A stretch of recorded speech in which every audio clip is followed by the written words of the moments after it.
Bozorda bir bolaga ko'zim tushdi. Ortidan kuzatdim. Yig'lab yuklarni tashiyotganiga hayron bo'lib yoniga bordim. Chetga o'tirib tushlik qilayotgandi. Nima yeyapsan Abidga hozir?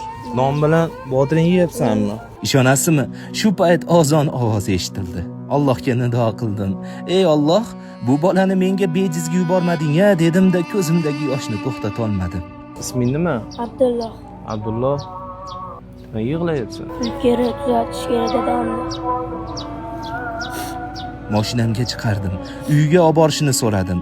Borsam eski uy, ota xasta, 4 devor orasida g'amgin holatda yotibdi. Dadajon necha kerak o'zim topaman dedi. Sizsiz yashash kerak menga.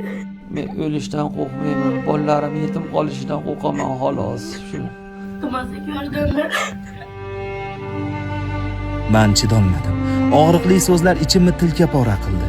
Shu payt ularning kasalligi bo'yicha ma'lumotlarni oldim. O'zbekistonda ushbu jigar xastaligiga davo yo'q ekan, lekin Hindistondagi vrachlar 90-95% tuzalib ketishlariga umid bag'ishladi. Tuzalish uchun 20 ming AQSh dollar kerak ekan. Endi savol: biz shu insonni tuzalishiga sababchi bo'la olamizmi? Azizlar, Alloh uchun shu bola yetim qolmasligi uchun, bir insonga yangi hayot tuhfa qilish uchun birlashaylik. Ehson qiling, videoni yaqinlaringizga jo'nating, like bosing, izoh yozing. Biz birlasha olsak bir insonning hayotini qutqarib qolamiz.